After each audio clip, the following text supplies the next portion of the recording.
Chemistry of virus यानी विषाणु का रासायनिक संगठन। जैसे बैक्टीरिया में मतलब संगठन होता है, मतलब कह सकते हैं जीव जंतु बने होते हैं, इसी तरह से वायरस में भी इसमें संगठन होता है। जो वायरस यानी विषाणु जो होते हैं ये अत्यधिक सूक्ष्म कण है, कह सकते हैं सूक्ष्म यानी अत्यधिक सूक्ष्म होते हैं, यानी ये बैक्टीरिया से भी सूक्ष्म, यानी कि इनको दिखाया गया तो बैक्टीरिया से भी कम मतलब इससे छोटे होते हैं। ये जो होते हैं ये ज़्यादातर इसमें ये जो न्यूक्लिक अम्ल यानी ये जो सूक्ष्म कण होते हैं ये न्यूक्लिक अम्ल के बने होते हैं, कह सकते हैं न्यूक्लिक अम्ल। ये अम्ल इसमें आरएनए तथा डीएनए कोई भी चीज़ हो सकती है, आरएनए या डीएनए को दोनों में से एक भी हो सकता है न्यूक्लिक अम्ल, तथा ये प्रोटीन होती है, इनमें ये प्रोटीन के बने होते हैं, यानी कह सकते हैं जो ये वायरस जो होता है हमारा आरएनए तथा डीएनए एवं प्रोटीन के बने होते हैं। आरएनए या डीएनए में से एक ही होगा और न्यूक्लिक अम्ल जो होगा प्लस ये प्रोटीन होते हैं।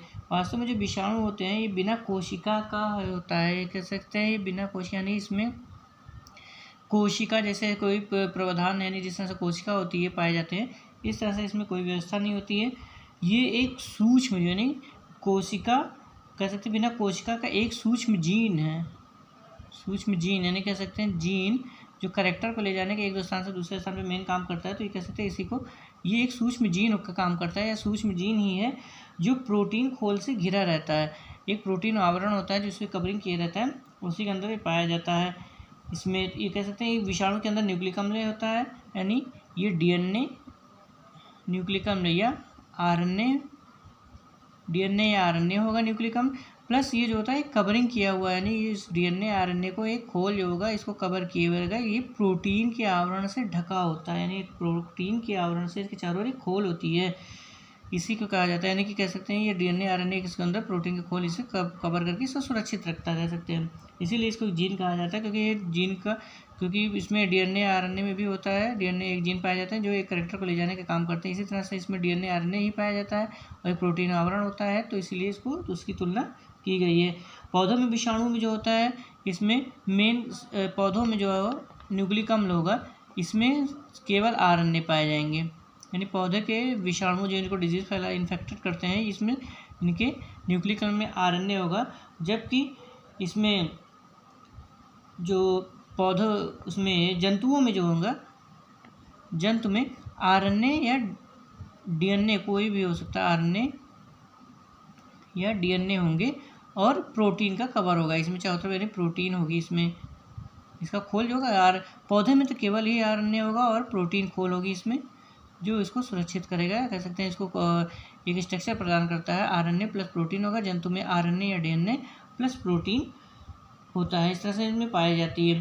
तंबाकू जो मोज़ेक वायरस होता है, यानी कि टोबैको मोज़ेक वायरस, तंबाकू मोज़ेक वायरस जो होता है इसमें इनके कणों में आरएनए तथा प्रोटीन पाई जाती थी। इनमें आरएनए क्योंकि प्लांट था इसमें, तो आरएनए और प्रोटीन ये दो चीज़ इसमें मिली थी, आरएनए और प्रोटीन,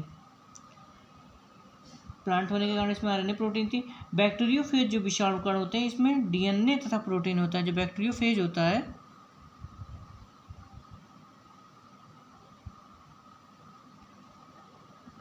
बैक्टीरियोफेज में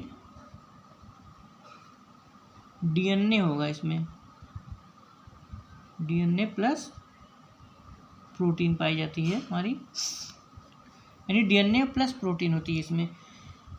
तो ये जो टोबैको मोज़ेक वायरस यानी आरएनए प्रोटीन होती है जो कि प्लांट में होता है, और बैक्टीरियोफेज होता है इसमें बैक्टीरिया संबंधित होती है और प्लस वायरस होते हैं, नहीं कह सकते जंतु होंगे, तो इसमें डीएनए और प्लस प्रोटीन का खोल होगा कवर पाया जाता है। पोलियो के विषाणु में जो पोलियो वाले होते हैं, पोलियो के विषाणु कणों में आरएनए पाया जाएगा। इन्फ्लुएंजा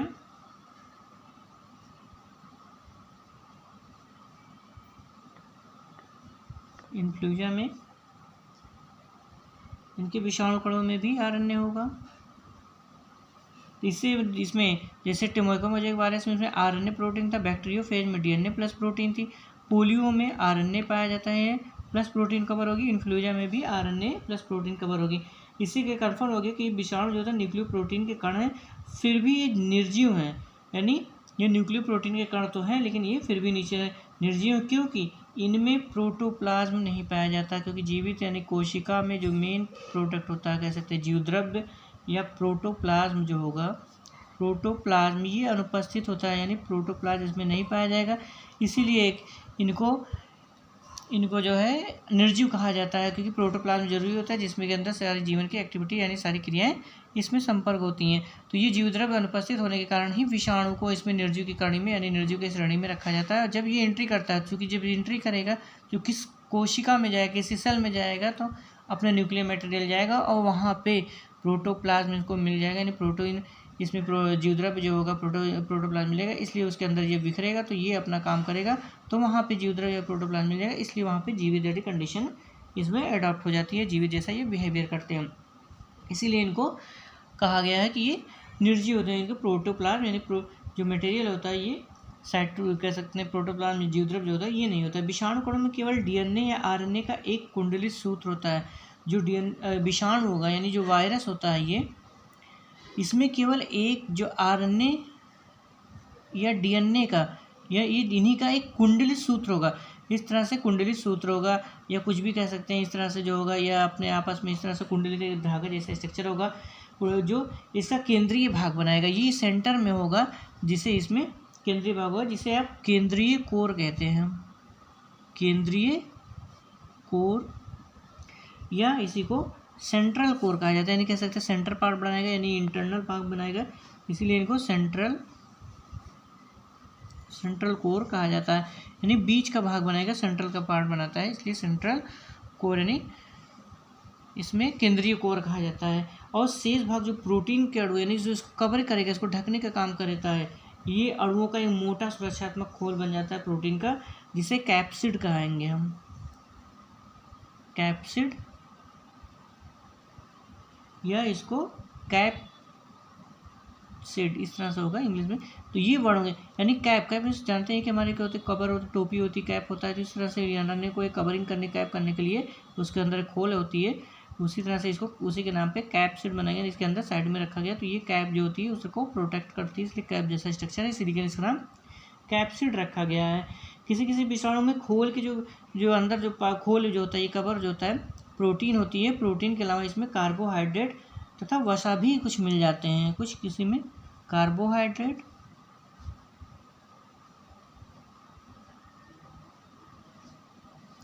प्लस वसा के कण भी कुछ पाए जाते हैं, यानी प्रोटीन के साथ साथ, यानी प्रोटीन मिल रहे हैं कुछ मात्रा में, कार्बोहाइड्रेट तथा वसा।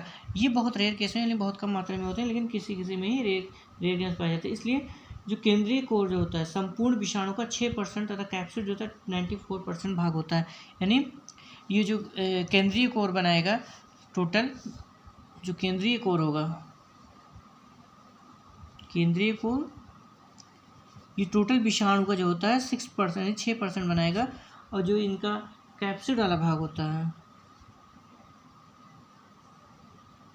कैप्सिड का पार्ट जो होगा ये लगभग 94% बनाता है। यानी कह सकते हैं 96% ये होगा और 94% पूरे वायरस का जो भाग होगा, जो पूरा हिस्सा होता है, इन्हीं के बांटा गया, यानी कि 6 और 94% लगभग 6 और 94% इनको मिला के होता है। तो ये इस तरह से होता है। जो केंद्रीय कोर होगा, इसमें जो केंद्रीय कोर कहते हैं, इसमें पाया जाएगा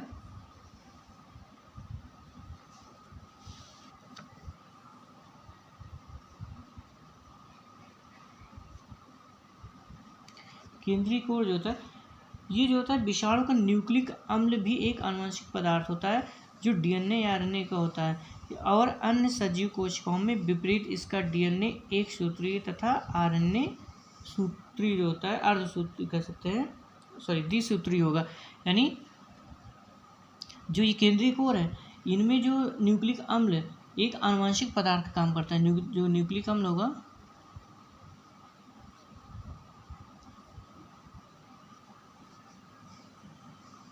न्यूक्लिक अम्ल ये आनुवंशिक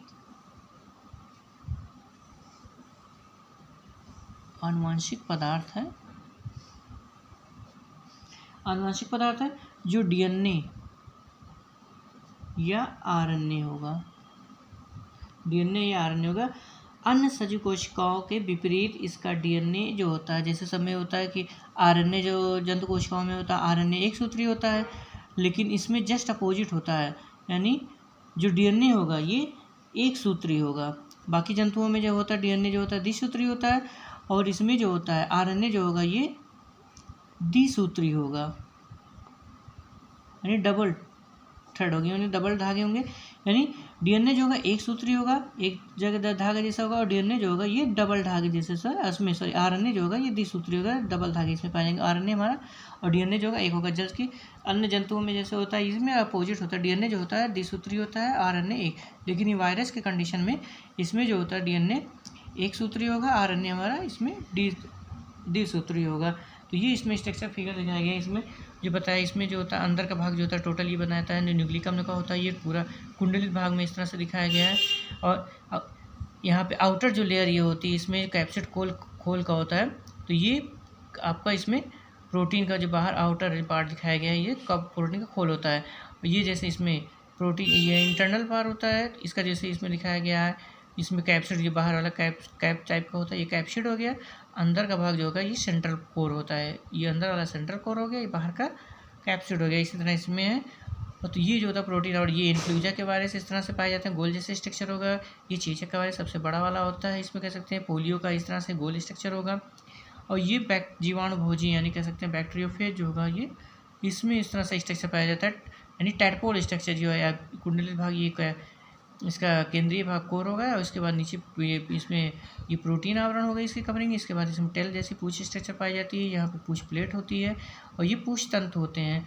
इस तरह से इसमें 3 भागों में डिवाइड किया गया, यानी हेड इसमें मध्य मिडिल का भाग है, ये टीपीची नीचे टेल का दिया गया है। इन दोनों को जोड़ने के लिए इस सेल में इसमें आरएनए होगा, एक कवरिंग होगा, और ये प्रोटीन आवरण। तो ये 4 प्रकार इस तरह से अलग अलग प्रकार के वायरस होते हैं, इनमें विभिन्न टाइप के होते हैं। तो इस तरह से इसका स्ट्रक्चर है फिगर, यानी कि वायरस का कह सकते हैं। इसमें दिखाया गया इन्फ्लूजा का, चेचक का, पोलियो का और जीवाणु भोजी। तो ये होते हैं यानी जीवाणु का रासायनिक संगठन या इसका स्ट्रक्चर कह सकते हैं।